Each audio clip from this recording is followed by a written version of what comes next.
Kaidaurangge aina Firepana Wa makayam tarakano Khangdawgi khanglaba aingonda oida padaba nganglagga sumni khallibado aranba wakhalamani Nongma khakki oinasu nangna pamliba marido minute amakhak pau aina khainingde khangaba Nangumba magi nasa sokadaba mamal yaudaba nupado ainate Tamoyai wangangdo kanmali Nang ai matamduda kari hainaki Adu ai haide haiduna chenkibra Kaudrido yam fai Nasagi limit amada layo Namit masing thaduna ai nakta sumsuru naibagi wakhaldo thadok putamlo Hairam laga firepa gam makhonga sopa kauraga chatki Suru firepa da sauruba sungamluda Firepana asingba Arunba manasu khangamoi haiduna Lona tawkiba khara kangthoragambadugi mamai humang daithui Masu matungdi inaki kaudri Makhoi anina kana khangana sana kiba wari dumasu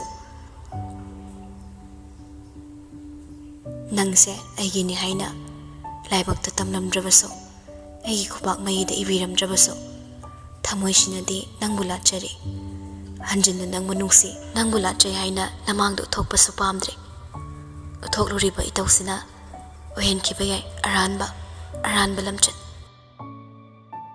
Oihori aidi namida khak ngausabi Natungda khak yengba ngamsabi Lona khak wakhalna sagatjabagi Thaunadu matangai hobi Malim sina asukki matik pak chaurabaso Thamoi sina khwaidagi pamjaba mafamdi Nangi narum thopna hingjabani Masini aina nungtigi nijabase Phongdoktana asum thamkrasira Phongdoklubadana hongankidra Nang aigi marise Kidabasu ngamde Aina supna tangi ngamba haibabo Ngasigi asumna nangi natongda leplaga Nangbu yingzahubasini Nafamdagi nathaiba saduna Nangonda tathi utliba itausimati Nangbu uba mikup khudingi utpa Oidaba itau amakhakni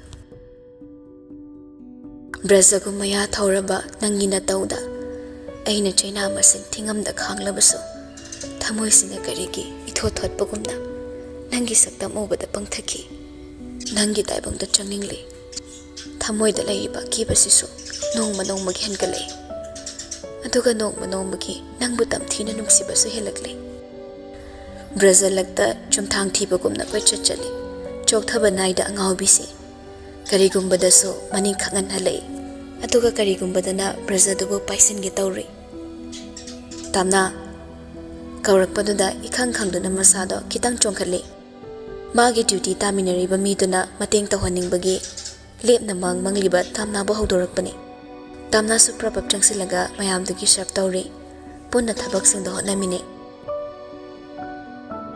Somda phirepa suruna thong hangliba mamangduda kakhalaktre Maningi thongdu hangduna kakhalai Suru phirepada kitang nungaite yinglei Khongsi nungaite khara free oina famge Suru phirepagi maongduda khradi sauningi Adubu yum yauraga chapchaba mangangnarage khalli Mafamsida wa ngangnabadi manasu mai paoi Aduga makhoi ani kainabagi maram khudongchaba lawkhrani khaibagi kharasu mana nolukpani Adubu amuksu chapchaba wa ama nganglubada mana tamna se manakta thamgi harakani Adubu suru phirepabu ani thokna khaidoklaga tamnagi saruk thungba supam pamde hanadagi hauna mana ngam taluga ngamduna lakibani Aduga hazikti phirepana mabu hondoklamlaga tamna bu pusilakpa mahakna supam pamdre Karam taurangani tamna se makhoi ani dagi lapna chatkini haiba masigi wakhalma khalli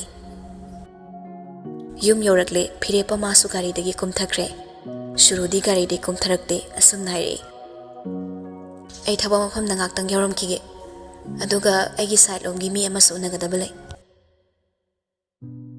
Hairam laga suru gari mamai lai thoklaga thogdokre Phirepa masu magolda ka khalaklaga imungda haizinda sofaduda famkre Masada narib anadpadugi chainaso tauningbana pukaw kawkhrabani Adai Arun da phone tawi pairakpaga Hello nang kai lege Tamo thaba mafam da lege Aiga thaba chaluse nangam ta pick up tawlo Ai gari thoba yadre nangonda khra yet patare Kari yung tawbada yadraba kari thawbaduna Khongse bera khara kareba adunani tangai fadabagini Hoyo tamo laage Haiduni Arun phone kakthale aduga magi cabin dagi thorakpada interview lakpada donga muksu thengai ne sasat yingkhanai ningolna As, khara yenga chatpa yadra. Aaron onthokna kakhre khanduna non khalakpadadi mamangda thengnabi sakta nungsidabi do oiduna leiramle. Mamangda suma ong matawdo nungsimandadana ningsinglubane amukasu hek thengnare. Aina khonjel se mayamga manadi khalline. Kayaba khara kana hairo tarare kain tawri maline. Interview lakpada customer ga khatnaba nungaite ko. Nupani kaina makeup pu nungti tawine berani. Aina makeup tawbada nang sikpro. Aina khuzi nungti sinsindana sangira. Body spa tawgira manicure pedicure tawbada nang kaina tholege. Interview kaina tawriba phibam duga wangang sangang duga mi business mu thatke kaidana asa ama loinara lakpa male. Nang interview yawdona fai sukan khalare ko. Nang bulairo aibu interview khani khaloi kaina haise. Nang sibu manager ro natraga director ro. Nang na ise khandoribo. Aina wa kana nganga ise ngang be yare na ngangini. Nang kaidoge habano. Aaron ningol da makhutna thillaga bema nang ko nang osinage tawringe ngaingamdana firipana call amukanjina tawsile call do paina hello tamoi thole ayosile side street hawdo mak na tanthomba ningol wangang na chatkiba Aaron da machin mana sugat yenglaga nang mathang lakta laudana nang nungai ni banang hawdong kaina Aaron thoragle gari sodana namlaga gari do karomda security na park torobano haina yingli adai gari ka khalaklaga phirepagi manak chatkre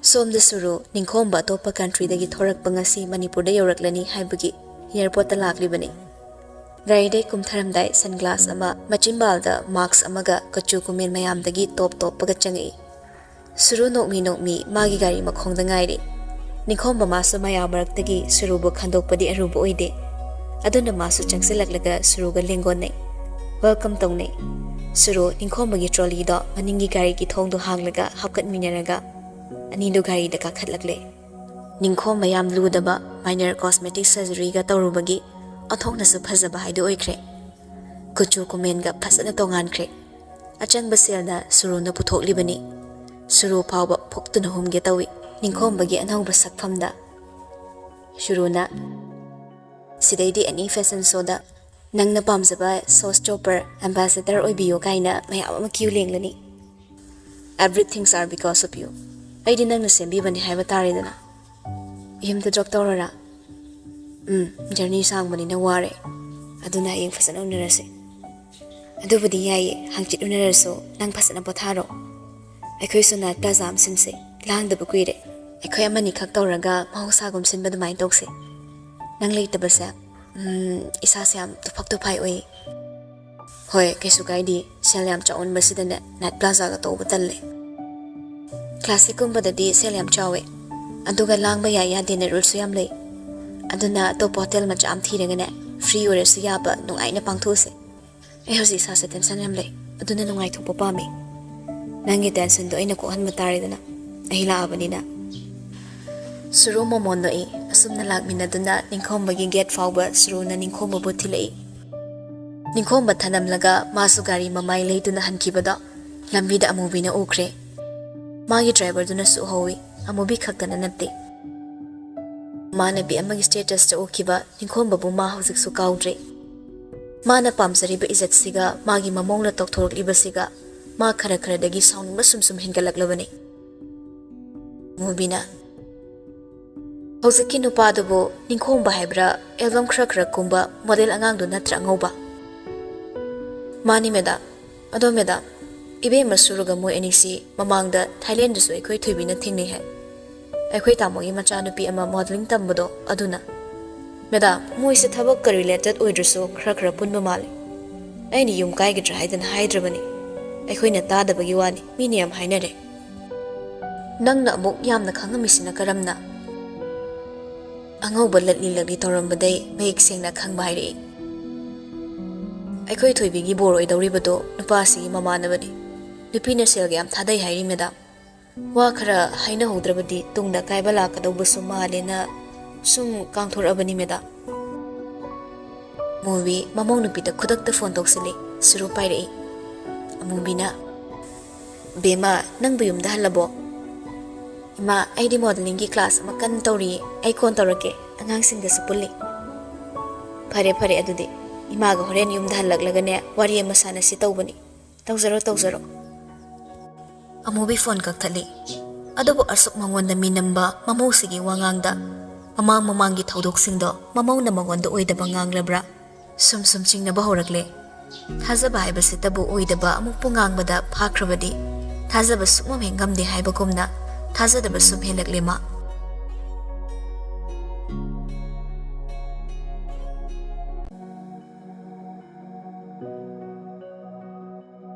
Somdana Piripa Arun ga hospital da amu hanjin lai. Hospital gi gate wang maduda gari khamalam laga tamna da call tawi. Tamna pining jabani aduna silent da khak thamsin khraga magi tokpam thobu mathau da khak tawi. Thabak naga chinbaga Piripa na call tawi haiba pau adum kak thokre. Somdana call fenam tawrabasu supai pairak tre haina Piripa khar sawi. Gari dai chai sudumaga sat kumtharai Arun dairami. Nang sida leramu. Hairaga sekli kentin lom dalai. Fana sangi mapamdo. Adobo Piripa sauningum lakum awaba kawi. Kentin manung changpada tamna khak lerami. Counter manungda. Manakta prapap changsilaglaga kaya su pinguda. Nangi phone kanay lekraba. Hainiringi duty taminaba nupado lakpaduda. Kanganing draduna. Sir, kayo order tawbigadabano. Piripa sauningbada amuktang hondo isor. Ako ipaduda round amurak yengluraga warim tasanasi amda thoro tamna mihul ayokre Piripa na pakhang amahe oiramnadi khrasu hek phadawba nupi thirabanina mayamna kana mana ukidra haiba wakhalsina pasada kingan khangalaklibani sasat awaya khumnatta wangang thoke khanduna thabak taminaba nupam chaduda abung nangak sinaramo hoi kuidi kurakanu ko Tamna mangakte apron do huktok laga yansilam labatong counter day thori. Ani do punna thokminaragle. Mafam na wari sase. Haiduna Piripa na mang tharaga chatliba maikerom da tamna su ine. Kham duna lairiba gari dugi manak yoragle. Tamna bu kakhala labatong masu kakhalai. Arun na gari thoraga mafam amada lagle. Piripa Arun daire. Arun ay mau wari ngaktang sanage. Arun su kem kumda gari kumtharak laga khara sathok laga lepki. Wari do sat hekta sanade mikup khara tumin lairuraga. Phone do kai do thamge call to bu su pai de kyarak noi na wona call to rise. Mina chingna kidawa thabak tawgum se haina nangna ingonda su amna awawa potlum thangat papa mi sa kaigino. Load pa yaroi da mari lot laga kai kana fa fangina. Tasengna nang aigi mari sa lot san ba kai dong da yaroi. Aduna fongan bada idea kiba leite. Ado ay napamde, nang ay mari amata lainade. Lainariba mari haibabo, ay na surrogate mother oy na nangina chapo ba. Sidagi hen mari amata, nangga mari lainade. Sikak tok pati chumde. Piripa kang saw ningay. Kang di masu tamna na mangondagi laptop kibagi wa amahek haurak baga. Hekto sa sawning lagpahilag pa ni. Ado na break haptat kre. Angang do nangga isa ni. Nang surrogate mother oy raso, angang siya sing mamamani. Angang si suruga ay ginante. Nangga ginahayba. Ay nangang siya ng bap tarabra. Aday among dokumento phone da yawbo sat hang na. Tamnagi manak tangsilaga yinghanli. Se uraba ha. Se uraba. Hanjin sumdang nawapag angangi sa kayino. Tamna pirak riba report da muna yinglambaday. Makuna phone da umupay naga. Thangat to namit maang da pusilaga. Ying na mihul duso karayaw krabano. Masada dag ping na nirak humlak kak hulam baday. Samil amata pangkidre. Piripa mana makatari. Suru mama oy bangamdaba nupi oyde. Adobo ay niyada na mana angang hekta yaw bayabas nati. Masi pawo maga iga loy narakpada. Sumdatagi kazikak ay na magi masada sa ubani. Aduso ay na nisana wakal control tawang amawdabagi. Tanja law na mana lang takibani. Wa makatagi kak ngamanda nang suik takapki. Ay na mawaksang mapumpana sa ubalay tiyatam na. Kasi pauba da ay na nang musuk sikidaba oy bataragadi. Ay nupani. Lang topa ngaw topa nungay topa yay na. Adubo ay na fana langi ngawgi kalagpada. Nang se ay wakal lalay. Aduga kami. Surrogate process to fail oy banati. Ay na uhen bani ay na. Aduga ay nanggay gigisa na tana. Atopa mama matagi angang ay pamdi.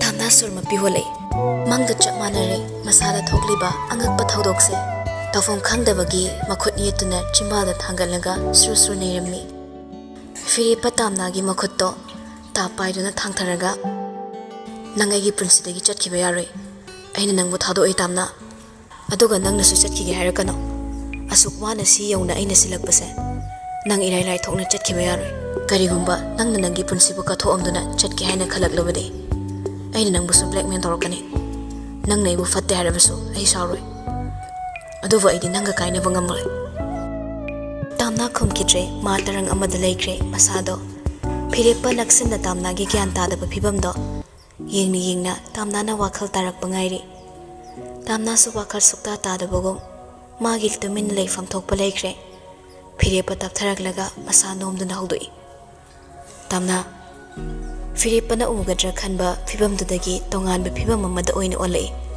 tamna do tapna halase hanba yakiroi wari sakise ai wari loitri wari hawbata ngairi wari sananindre nongma phasana sanarase ayumda halaga pabongge maga de wari pumbali rege khale nangonda ta amdana libaso ai chima sina ngamde nangna nangi wa machet amata tavidana khushi tawi warokini haina pakida suki tamna handakti firepagi makhutta khangbai pairaklaga please firepa wase am luri luduna dum leira do buwani kushilak hena lurakani adubo ai nangbu inakta thambaso ai pame tamna firepada mamit na sarap yenglaga nang hanba talaso ai halagi thengi haibane mungse am thengi akhoi la isa thengi matam jade firepa sor honthai tapna aduga gari de kumthaki bage Arun halase hairak paduda Arun su changsilagle gari na kakhatlaga thauba hore tamna ka china mada tasilaga chapsilaga thaizin na famki firepaga nakna phamba phau hektalakpana saigla sada mapangi ishang shangba labukki lamhangi scenery amata magi mitta okidre ma firepagi wakhal bu khangbana koksa ba horabani firepa mangonda maning onthoktuna leiriba tamna do tungwai dagi makhutna lengsumda thengi haina masa suklengda makhutto naksinki adubu thengba ngamdana amuk thangzillaga makhut ani do khosa prek theklaga khanglami tamna su kauri tamna ai kok nungai tabani aingoda wangangano ai tumina sumphamgi ko firepa tumin laikre wa makha tarakidre tamna hose matha yamna sari haibasisu ma khangle yamna thuna mana solution ama khudakta puraktrabadi khudingmak polum amamam loina thangatnarani haibasisu mana khangi surufana magi nupini haiduna khanma ngamdrabaso makhoi ani haksangi oiba marida matai mana ama natrabaso mayamgi mitengda surusi magi nupini suruna lona phattaba kaya ama tawkhrabaso pumnamakse tongana nakalamada thamkhraga mana magi nupini haina lawkhrabanina karamna su satkro haina taladoriba sini tamnana wazaba aduga amuk surubu mana karamda tanthokadoriba aduga amukna chaklu punba ma pamde chaklu yenaba ma pamde tamnana mana khaman baduna tawriba khudingmakso mana thokan mani haiduna masada maral sijari timing do yadrabanina thabu mafamda changamdrabani abungna karibu amuk khalam doriba kuirakano haidana hairaklaga walking hour matamdasu phaniyamna helabani tamnagi yum mapa yaure gari he khambaga tamna su kenta hairamda sat kumtharaga prabab changre phirepa maso tamnana changkiba yenglamlaga handuna mu chatkre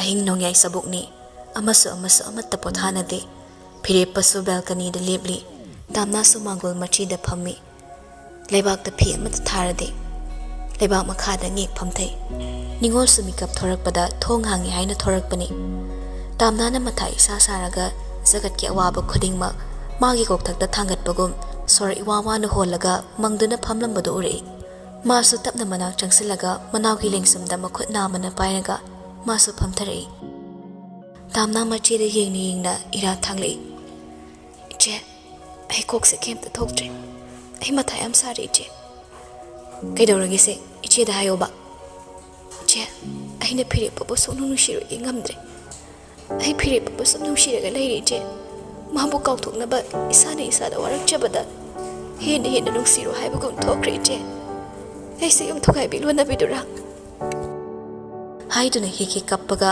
macheda chena konselei aina magi maramda kappade magi mathadungda kappasu phangde itopda lona kappe adubu mahaktuna kappade mad nungsit harasu pamde harasu phongna magi mathanungda kappa phangumgani iche si mayam se ai uraga khenaba mayam se uraga ai pathabam khangdi tamna nai mayam nei bunung siram lai aina thangriba khongthang se la le khangi ai se la le khangbana lamna chana boni adubu ai ngamre ai sum wa bele je ai bu makhata na punsi sida maga lamnaraga kamai ni hingo haibano aina ma bu nungsi base yamna lalabra adubu aina ma bu nungsi ke harabaso khongthang se aran bo oire khangba ngamda nungsi khre yaroi dobo oiroi dobo mafamda